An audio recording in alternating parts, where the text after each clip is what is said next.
আল্লাহ তাআলা এই জন্যই বলছে লা তামুতুন্না ইল্লা ওয়া আনতুম মুসলিমুন, তোমরা পূর্ণ মুসলমান নহে কবরে যেও না। আর তুমি কবরে আসবে মুসলমান নহে, তুমি জানো এই কবরের জিন্দেগি কত ভয়াবহ জিন্দেগি।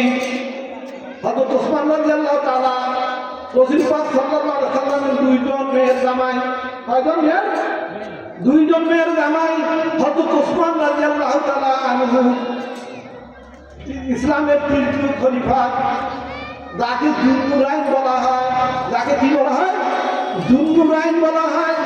আল্লাহ রাসূল সাল্লাল্লাহু আলাইহি ওয়াসাল্লাম একদা হযরত আবু বকর ওমর ওসমানকে নিয়ে উহুদ পাহাড়ের উপরে উঠেছিলেন। উহুদ পাহাড়ের উপরে উঠেছিলেন, উহুদ পাহাড় কাঁপতেছিল। আল্লাহ রাসূল সাল্লাল্লাহু আলাইহি ওয়াসাল্লাম পবিত্র লাঠি দিয়ে কি করলেন? খেতে ধরলেন, খাসি ধরলেন, পাহাড়কে বললেন যে পাহাড় তুমি জানো তোমার উপরে কে আছে?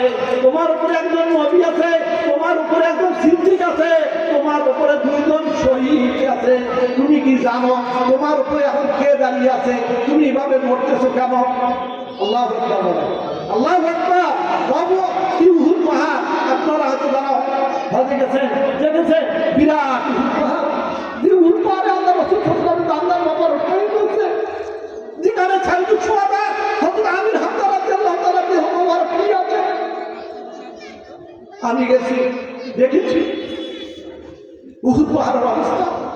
উঠছিলাম আমি এর উপরে উঠছি আর উপরে দাঁড়িয়ে সেই উহুদ পাহাড়ে আল্লাহ রাসূল সাল্লাল্লাহু আলাইহি ওয়াসাল্লাম বলেন যে ওসমান একদম শাহাদাতবারী ধৈর্যশীল, ধৈর্যের প্রতীক হযরত ওসমান রাদিয়াল্লাহু তাআলা আনহু, তিনি কবরের পাশে যে এমন কাঁদতেছিলেন তার দাড়ি মোবারক চুলেছে পানি দিয়ে দুধ ভিজে যাচ্ছিল। আল্লাহ রাসূল সাল্লাল্লাহু আলাইহি ওয়াসাল্লামের সাহাবীদের এই অবস্থা ছিল। জিজ্ঞাসা করা হলো, ইয়া আমিরুল মুমিনিন, আপনি এভাবে কাঁদছেন কেন? তিনি বলতেছেন হাসরের দুনিয়াতে কারো ভালো মন্দ হলে কেউ ছুটি আসে দেখার জন্য। হাসরের ময়দানেও আল্লাহ রাব্বুল আলামিন শাফাতের ব্যবস্থা করছেন কিনা? বলেন, বিশ্বাস আছে আপনাদের? শাফাত, আল্লাহ রাসূল সাল্লাল্লাহু আলাইহি ওয়াসাল্লামকে শাফাতের অনুমতি দেওয়া হবে, সুপারিশের অনুমতি দেওয়া হবে।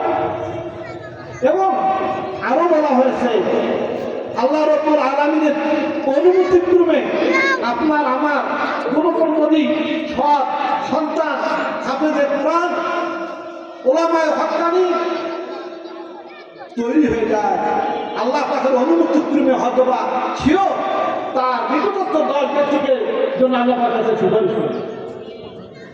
আজকে হিফজ মাদ্রাসা আমরা খুলেছি, আপনারা আমরা একটু খেয়াল করবো